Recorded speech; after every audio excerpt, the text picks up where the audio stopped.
Olá pessoal, tudo bem? Hoje a gente vai dar continuidade nos nossos estudos da LRF. Então, no nosso primeiro encontro foi apresentado aí a essência do que é a Lei de Responsabilidade Fiscal e hoje a gente vai avançar um pouquinho mais sobre o estudo. A LRF ela foi derivada de uma emenda constitucional, como a gente pode visualizar aqui, ó, Emenda Constitucional número 19 de 98. A Emenda Constitucional 19 de 98, ela introduziu o princípio da eficiência dentro da administração pública.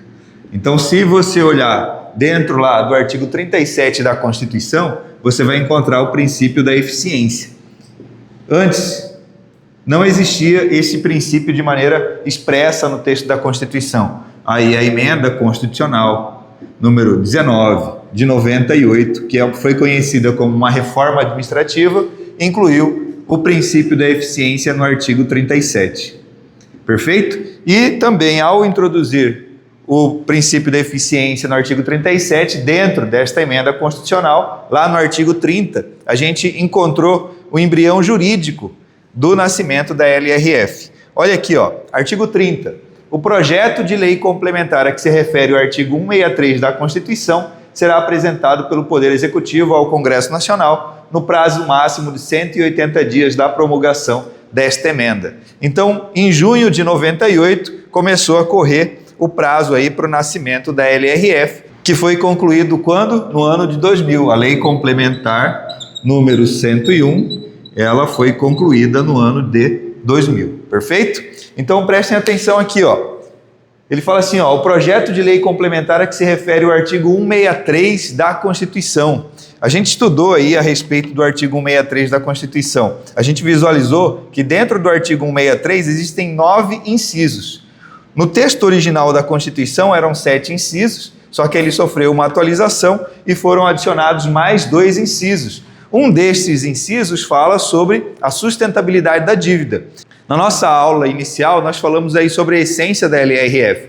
E um dos pontos que a gente bateu muito é que tinha que controlar o gasto excessivo com juros, pagamento de juros. Então, um dos pontos aqui da LRF era segurar esse pagamento excessivo de juros, tá bom? Por isso que foi colocado um prazo aí para que se publicasse a LRF. Depois de publicado, veio essa atualização adicionando o inciso 8º e inciso 9º, falando aí sobre sustentabilidade de dívida, tá bom? Então, voltando aqui, o projeto de lei complementar, artigo 163, olha aqui, ó, lei complementar disporá sobre, inciso 1, finanças públicas. É muito comum, quando você pega um artigo científico ou pega uma questão relacionada ao teste de conhecimento desse assunto, você verificar que ele relaciona muito o artigo 163 ao inciso 1. Só que você não pode esquecer que dentro do artigo 163, hoje, nós temos 9 incisos, tá bom? Então, ó, o projeto de lei complementar, esta lei complementar, a que se refere o artigo 163 da Constituição, será apresentado por quem?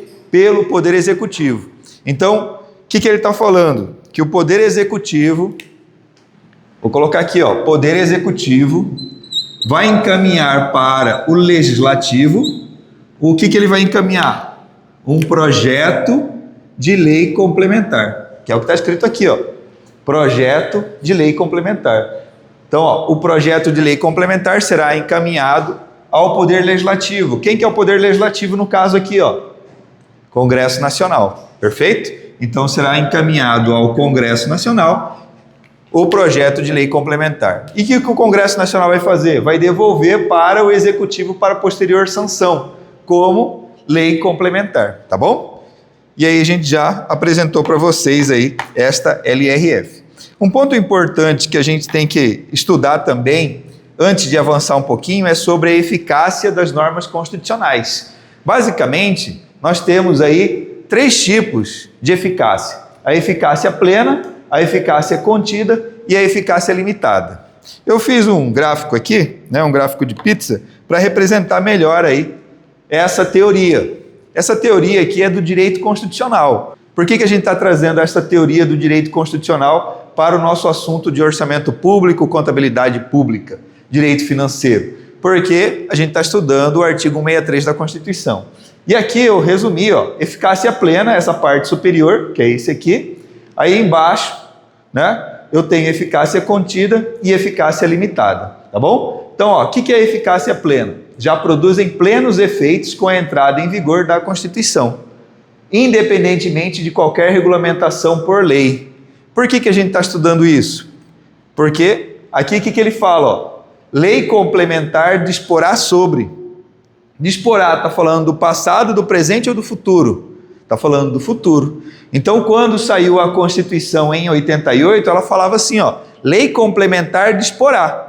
Então, em 88 não existe esta lei, só que no futuro ela vai surgir. O que a gente visualizou aqui? Que em 98, 10 anos depois, não 88 tinha esse texto, em 98 foi alterado aqui o texto da Constituição e foi colocado um prazo para que essa lei nascesse oficialmente. Perfeito?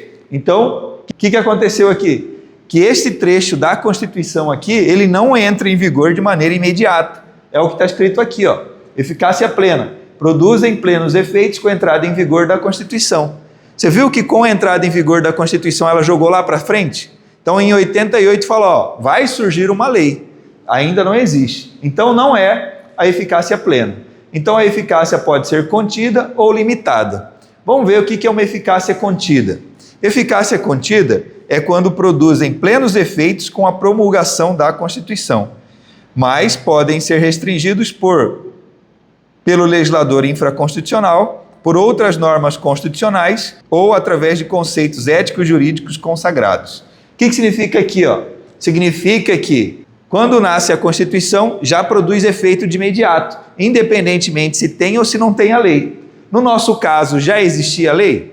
O que está falando aqui? Lei complementar disporá. Então surgirá uma lei. E o que está falando aqui? No último, eficácia limitada. Só produzem seus efeitos plenos depois de exigida a regulamentação. Enquanto não expedida a regulamentação, o exercício do direito permanece impedido. O que significa isso?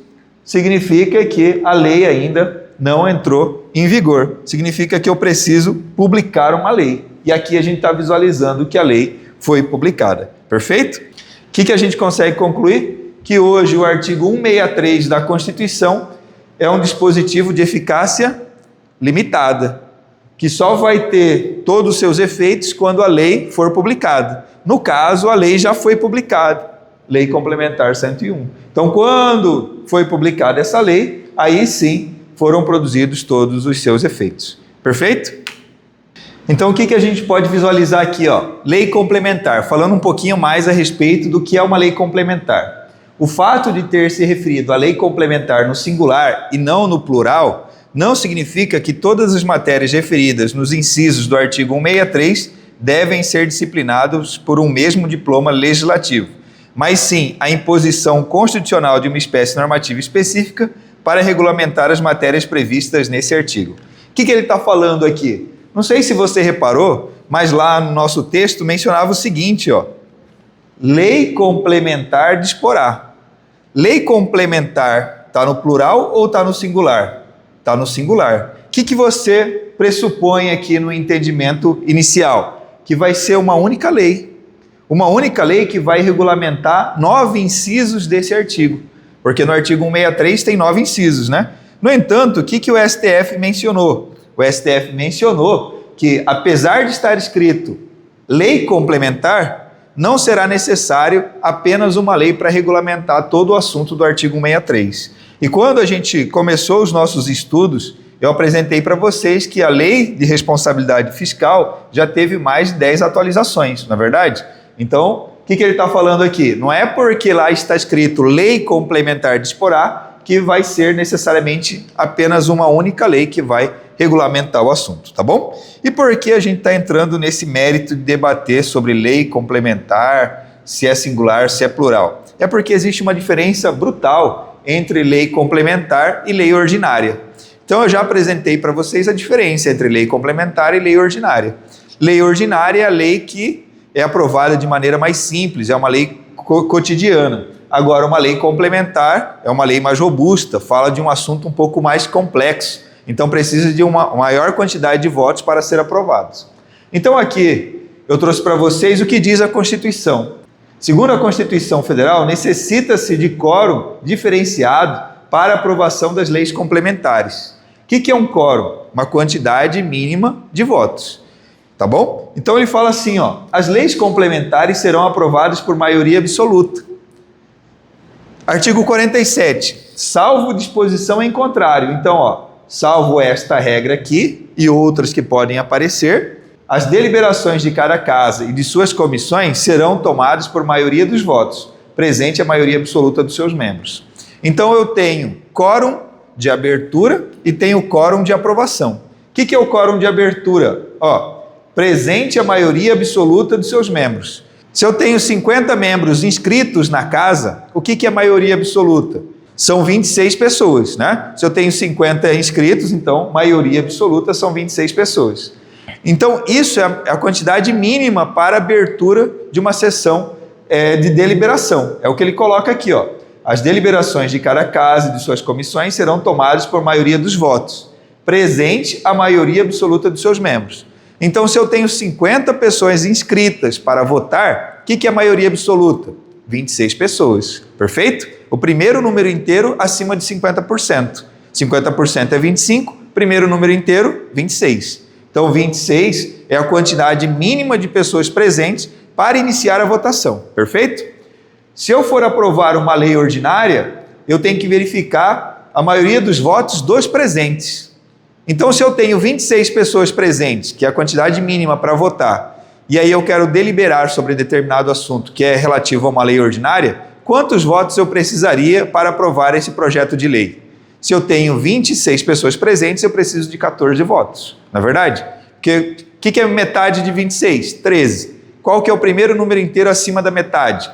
14, tá bom? Então eu preciso de 14 votos, no caso do nosso exemplo de 50 pessoas inscritas, eu tenho aí a necessidade de 14 votos para aprovar uma lei ordinária, tá bom? Então, novamente, ó, presente a maioria absoluta dos seus membros. Quantos membros estão inscritos? 50. Quantos membros eu preciso para iniciar a votação? 26, que é a maioria absoluta dos seus membros. Se eu quero votar uma lei ordinária, quantos votos eu preciso? Considerando que eu tenho 26 presentes, eu preciso de 14 votos, tá bom? Agora, se eu for aprovar uma lei complementar, que é o nosso foco de trabalho, uma lei complementar, eu preciso também da maioria absoluta. Então, se para abrir a sessão eu preciso da maioria absoluta, considerando que eu tenho 50 pessoas inscritas, eu vou ter 26 pessoas no mínimo presentes e eu vou precisar de no mínimo 26 votos também. Então, se eu só tenho 26 pessoas presentes, eu vou precisar da totalidade das pessoas presentes, né? Do voto positivo de todos os presentes para aprovar uma lei complementar. Perfeito? Então, não se esqueçam disso. O que é maioria absoluta? Primeiro, número inteiro acima de 50% da totalidade de pessoas inscritas, não das pessoas presentes. Por quê? Porque eu quero maioria absoluta. Agora, quando eu quero a maioria simples ou relativa, eu foco apenas nas pessoas presentes, tá bom? Perfeito? Então, avançando mais um pouco, trouxe aqui mais uma observação a respeito da lei complementar. Observa-se ainda não ser razoável exigir, sem previsão constitucional explícita, que a disciplina geral das finanças públicas seja formalizada mediante lei única, restringindo a legítima atuação legiferante do Congresso Nacional, pois tal regime não decorre do teor do artigo 163, tampouco do artigo 30 da Emenda Constitucional de 98, que teve por escopo apenas estabelecer um prazo máximo para a iniciativa do Executivo na matéria. Então vamos lá, você viu que vocês já estão com conhecimento acumulado. Sobre o que trata o artigo 30 da Emenda Constitucional 19 de 98? A Emenda Constitucional 19 de 98 foi uma reforma administrativa que incluiu o princípio da eficiência dentro da administração pública. E o artigo 30 estabelece um prazo para que o projeto de lei relacionado ao artigo 163 seja encaminhado ao Congresso Nacional. Então ele está deixando bem claro, né? O STF aqui no caso, está deixando bem claro que o lei complementar escrito lá no artigo 163 não se refere a uma única lei, mas sim ao instrumento lei complementar. Perfeito? E a gente já viu na prática que existem várias leis complementares falando aí sobre finanças. Apresentei para vocês aí que existem mais de 10 leis complementares falando sobre finanças públicas. Beleza? Então vamos testar o nosso conhecimento? Então nossa questão diz o seguinte, ó, o artigo 163 da Constituição Brasileira determina a edição de lei para regulamentar os gastos públicos, denominada de Lei de Responsabilidade Fiscal, que alguns autores indicam como influência de países unitários, como a Nova Zelândia. A lei em foco tem natureza de lei complementar, que a gente já visualizou, tá bom? Então o artigo 163 deve ser regulamentado através de lei complementar. Próxima questão. A norma constitucional do artigo 163 da Constituição, que trata de matérias como finanças públicas e dívida pública, é classificada como de eficácia plena, pois pode ser aplicada diretamente pelos órgãos públicos, mesmo sem regulamentação infraconstitucional. Então, o que a gente tem na prática? Eu tenho aqui a Constituição Federal, lá no topo, a nossa carta máxima, carta magna, diploma maior. Depois, no degrau abaixo, eu tenho aqui a nossa lei complementar, número 101, de 2000. Perfeito? Aqui na Constituição Federal, o nosso foco nesse momento é o artigo 163 da Constituição e também o artigo 30 da Emenda Constitucional número 19 de 98. Perfeito? Então a gente tem lá no topo falando a respeito do nascimento da Lei Complementar 101 de 2000. O que ele está falando aqui? Ó? Norma constitucional do artigo 163, que trata de matérias como finanças públicas e dívida pública, é classificada como de eficácia plena. O que significa eficácia plena? Eficácia plena significa que eficácia plena significa que para produzir todos os seus efeitos, não precisa de nenhum instrumento legal, de nenhum instrumento abaixo da Constituição. Pode até surgir algum instrumento, mas ele não precisa necessariamente desse instrumento para produzir seus efeitos. Aí eu pergunto, a parte de finanças públicas e de dívida pública foi totalmente regulamentado de maneira detalhada pelo artigo 163 da Constituição? Não, foi necessário o nascimento da lei complementar para falar aí sobre os limites permitidos aí para gasto com pessoal, para gasto com pagamento de dívida, tá bom? Então, é importante a gente entender que nesse caso aqui, o artigo 163 não é uma norma de eficácia plena, é uma norma de eficácia limitada. Por quê? Porque ele fala que vai precisar ser elaborada uma lei. Então, aqui eu tenho todo o regime jurídico constitucional. Aqui em cima eu tenho as normas de eficácia plena, não precisa de nada para produzir os seus efeitos, e aqui embaixo eu tenho aquelas que dependem de lei para produzir seus efeitos. Eu tenho aqui a contida e eu tenho aqui a limitada. Qual que é a diferença de um para o outro? A diferença é que quando na contida nasce uma lei, a produção dos efeitos serão diminuídos. Então, os efeitos serão diminuídos. Agora, quando eu tenho uma norma de eficácia limitada, que é o nosso exemplo, lei disporá sobre. Então, vai ser necessária a edição de uma lei. Então, uma norma de eficácia limitada, quando surge esta lei, o que acontece? O alcance é ampliado. Perfeito? Por que ampliado? Porque a partir do momento do nascimento desta lei, a pessoa pode exercer o seu direito de verdade. Vou dar um outro exemplo. A Constituição diz o seguinte: o Estado regulamentará o direito do consumidor. Então, em 88, saiu o seguinte texto: ó, o Estado, né, a nação brasileira, regulamentará o direito do consumidor. Então, em 88, não existia o Código de Defesa do Consumidor. Então, o consumidor não conseguia brigar muito pelos seus direitos porque não tinha o Código de Defesa do Consumidor. Em 1990, surgiu o Código de Defesa do Consumidor. Então, o consumidor pode brigar com mais ênfase pelos seus direitos. Perfeito? Então, quando eu tenho uma norma de eficácia limitada, eu preciso que essa lei surja para que os efeitos sejam ampliados. Tá bom? Então, no caso, o artigo 163 é uma norma de eficácia limitada e não plena, como está mencionando aqui. Tá bom? Então, portanto, questão errada. Mais uma questão. Em relação às finanças públicas, conforme disciplina a Constituição Federal e ainda de acordo com a interpretação dada pelo STF, julgue o item a seguir. O fato de ter se referido à lei complementar no singular e não no plural, não significa que todas as matérias referidas nos incisos do artigo 163 da Constituição devam ser disciplinadas por um mesmo diploma legislativo, mas sim a imposição constitucional de uma espécie normativa específica para regulamentar as matérias previstas neste artigo.